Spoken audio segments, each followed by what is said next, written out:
Hello, hello. Today is day 4 of our 21 days on tapping whatever you need to. And the one I chose to do today was this. I struggle to stand up for myself. And I think for sure that's a challenge for many. And I would also say, I think, especially if you're a woman, because we're not often taught like that it's okay to stand up for yourself. I think very often you're taught like you're a bitch or, she's a pain in the ass if she stands up for herself, because we're often taught be nice, be pleasing, be kind, be this, be the peacekeeper, rather than say like, no, I have a warrior inside of me who's going to stand up for me. So let's tap, karate chop. Even though I really struggle with standing up for myself, I choose to acknowledge I feel this way now. Even though I struggle to stand up for me, I bet I was taught long ago to be quiet, be pleasing. I choose to acknowledge myself right now. And go to the eyebrow. I struggle to stand up for myself. I bet it actually feels wrong to stand up for myself. Aren't I supposed to be nice and kind? But what if I'm supposed to be nice and kind to me? And what if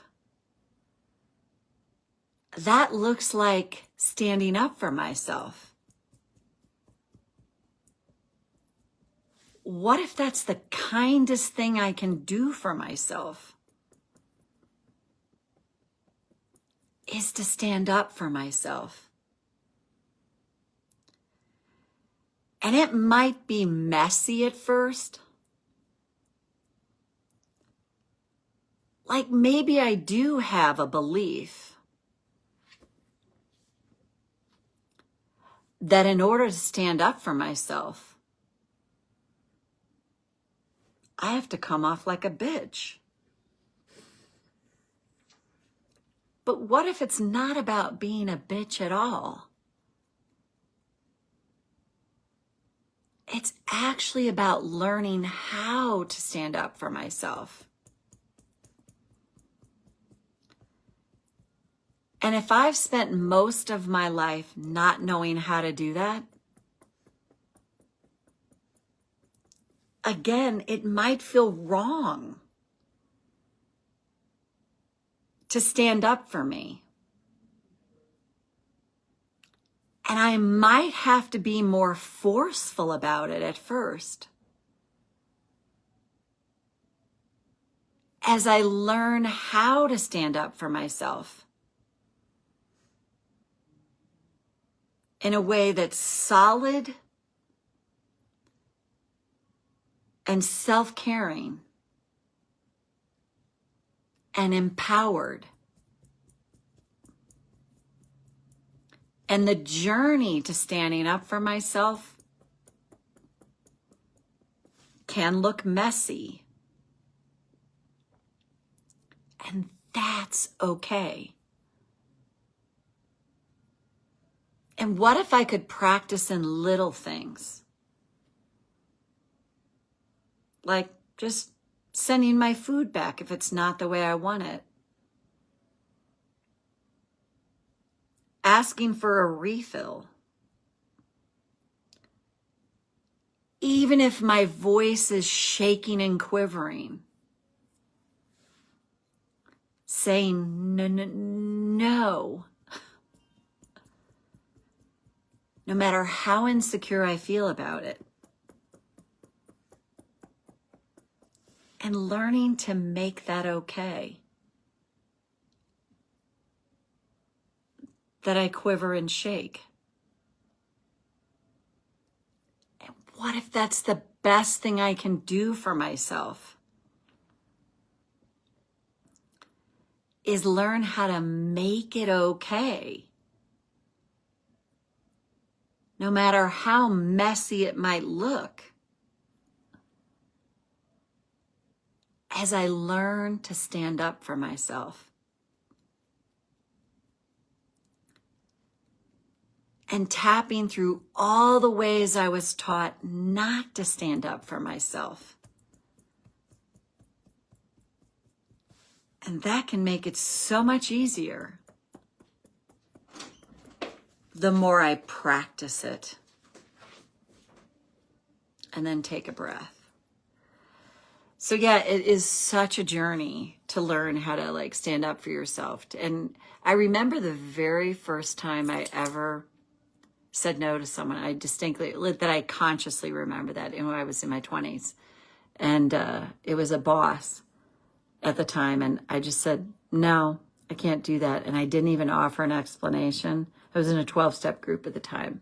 So it was a practice. And I remember I felt like I was going to crawl out of my skin, not offering an explanation and just saying no. And I felt like it felt so wrong to me to do that, but I did it anyway because I knew it was a practice.